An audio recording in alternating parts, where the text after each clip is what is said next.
नमस्कार मुलांनो, आज आपण आपली मराठी सुलभ भारती इयत्ता 5वीची कविता कोणापासून काय घ्यावे ही ऐकायची आहे आणि वाचायची आहे. म्हणजे सुनेंगे और उसको पढ़ेंगे. बच्चों, यह आपके सामने एक चित्र दिखाई दे रहा है. चित्र में सूर्य, चंद्रमा, बादल, नदी, पेड़, ये सब चीज़ें हैं. तो ये देखकर हमें क्या समझ में आ रहा है? ये एक प्रकृति का दृश्य है. और ये जो कविता का नाम है कोणापासून काय घ्यावे, मतलब हमें प्रकृति ने जो दिया है उनसे हमें क्या लेना है, ये हम इस कविता में सीखेंगे, पढ़ेंगे. सूर्यापासून रंग घेऊया, चंद्रापासून शांति. देखिए बच्चों, रोज़ सुबह सूर्य निकलता है और सूर्य हमें क्या देता है? जैसे ही सूर्य आता है तो चारों तरफ उजाला हो जाता है. तो हमें सूर्य से रंग लेना है, प्रकाश लेना है, उजाला लेना है. चंद्रापासून शांति, चंद्रमा रात को आता है और चारों तरफ शांति होती है. तो हमें चंद्रमा से शांति लेनी है. चमचमणाऱ्या ताऱ्यापासून दिव्य घेऊया कांति. और बच्चों, चंद्रमा के साथ साथ रात को आकाश में तारे भी दिखाई देते हैं. तो हमें उनसे कांति, कांति मतलब तेज, तेज भी लेना है. फुलापासून गंध घेऊया, कोकिळाकडून गाणे. फूल, फूल सब बच्चे आप जानते हो कि फूलों से हमें सुगंध मिलती है. कोकिळाकडून गाणे, कोकिड़, कोकिड़ एक पक्षी है, कोयल, जो मीठे मीठे गीत गाती है. तो हमें कोयल से मीठे गीत गाना भी सीखना है. मीठे गीत गाना मतलब मीठा बोलना सीखना है. झुळझुळणाऱ्या झऱ्यापासूनी घेऊ नवे तराणे.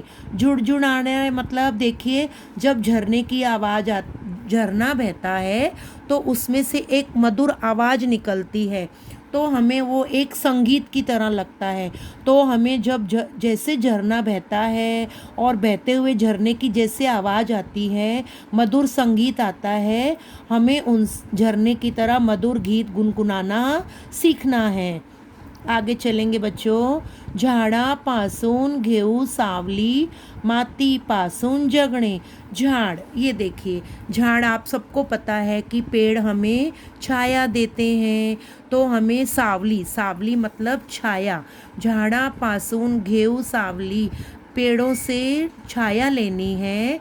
मातीपासून जगणे, मिट्टी हमें जीना सिखाती है. गडगडणाऱ्या ढगापासूनी घेऊ जीवन गाणे. देखिए बच्चों, जब बादल गड़गड़ गड़गड़ की आवाज़ करते हैं और वो जब गरज कर बरसते हैं तो उनमें एक आवाज़ आती है गड़गड़ की. तो हमें उनको अपना जीवन गाना है. ये हमारे जीवन का एक गाना है, ये समझकर हमें सीखना है. प्रभात काळी एक शिकूया, जगवित जीव जगूया.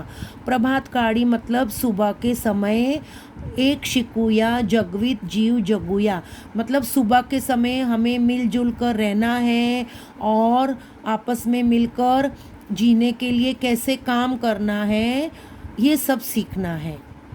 संध्या समयी एक होऊनिया, सारे मित्र हंसूया.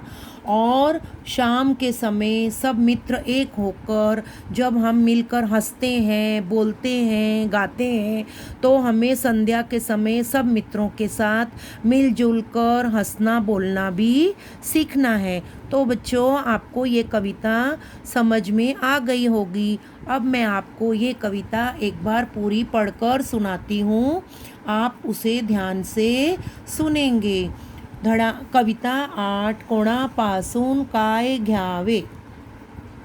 सूर्यापासून रंग घेऊया, चंद्रापासून शांती. चमचमणाऱ्या ताऱ्यापासून दिव्य घेऊया कांती. फुलापासूनी गंध घेऊया, कोकिळाकडून गाणे.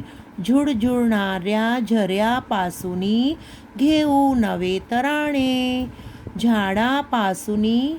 झाडापासून घेऊ सावली, मातीपासून जगणे, गडगडणाऱ्या ढगापासून घेऊ जीवन गाणे. प्रभात काळी एक शिकूया, जगवीत जीव जगूया, संध्या समयी एक होऊनी सारे मित्र हसूया. आया समझ में बच्चों?